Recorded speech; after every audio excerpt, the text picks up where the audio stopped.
जय हिंद दोस्तों। आज हम लोग बात करेंगे कैब बुकिंग की। टूर पे जाने के लिए अक्सर ये होता है कि आप लोग कहीं से भी आ रहे हैं, दिल्ली से कोई भी कैब ऑपरेटर से बात करी और कैब और टैक्सी आपने बुक कर ली। लेकिन आपने कभी सोचा है कि इसमें क्या क्या सावधानियां बरतनी चाहिए और कैसे कैसे इसमें भी स्कैम होते। नंबर एक, अभी हम लोग छोटी सी बात कर लेते हैं कि जैसे कि दिल्ली से आपने शिमला मनाली का 6 दिन के टूर के लिए कोई भी एक गाड़ी बुक करी। सेडान की बात कर लेते हैं, जैसे डिजायर हुई, औरा हुई, ऐसी गाड़ियों की हम बात कर लेते हैं। इसमें दो तीन चीज़ों की सावधानी होगी कि अगर आपने 6 दिन के लिए बात करी है, अगले ने बोल दिया कि 18,000 या 20,000 रुपये लगेंगे, तो उससे आप ब्रेकअप लीजिए कि भाई किस तरह से लगेंगे। इसमें होता है क्या, मैं आपको बता देता हूँ कि क्या क्या होता है। कि जब आप बुकिंग करेंगे तो पर किलोमीटर के हिसाब भी होता है कि इतने रुपए किलोमीटर लेंगे, 14 रुपये, 15 रुपये। आर्टिका थोड़ी महंगी होती है, क्रिस्टा और महंगी होती है, टेम्पो ट्रेवलर और महंगा होता है, सेडान जो होती है 14 से 16 रुपए तक की चलती है।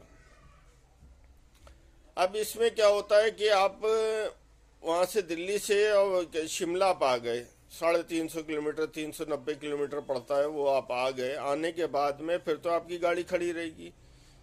इसमें आप उससे पूछिएगा कि पर डे कितनी गाड़ी हम चलवा सकते हैं, तो 250 किलोमीटर तक की लिमिट रहती है।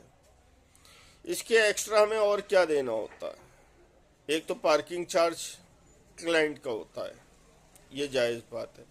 अगर रात में 9 बजे के बाद गाड़ी चलती है तो 300 रुपये जो होता है और ड्राइवर नाइट चार्ज होता है, ये देना होता है।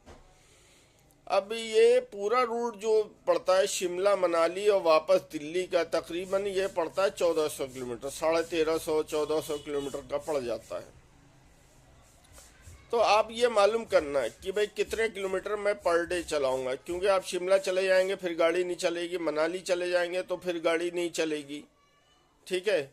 उसमें क्या होता है कि अगर आपसे बात कर ली उसने कि शिमला मनाली सोलांग वैली तक का करवाएंगे, तो लोकल में 60 किलोमीटर 70 किलोमीटर गाड़ी चलती है, बाकी का कहाँ गया। जब 250 किलोमीटर की लिमिट दे रहे हैं तो 250 किलोमीटर तो चलवा सकते हैं ना आप। तो उसमें आप आगे सिसु तक भी जा सकते हैं, उसके एक्स्ट्रा चार्जेस देने की ज़रूरत नहीं। कसौल जा सकते हैं, उसके एक्स्ट्रा चार्जेस देने की ज़रूरत नहीं है। नगर कैसल जा सकते हैं, उसके एक्स्ट्रा पैसे देने की ज़रूरत नहीं है। तो अब की से कभी भी आप करें तो उससे दो एक बातें ज़रूर पूछें कि हमें पर डे कितने रनिंग मिलेगी। 250 किलोमीटर की रनिंग होती है, वो आप लें। पूरा आप पूछें कि भाई टोल टैक्स हमारा तो नहीं है, कहेगा नहीं है। स्टेट टैक्स नहीं है, ठीक है। इस तरह की ये 3-4 बातें आप पूछ लें कि ये क्या है।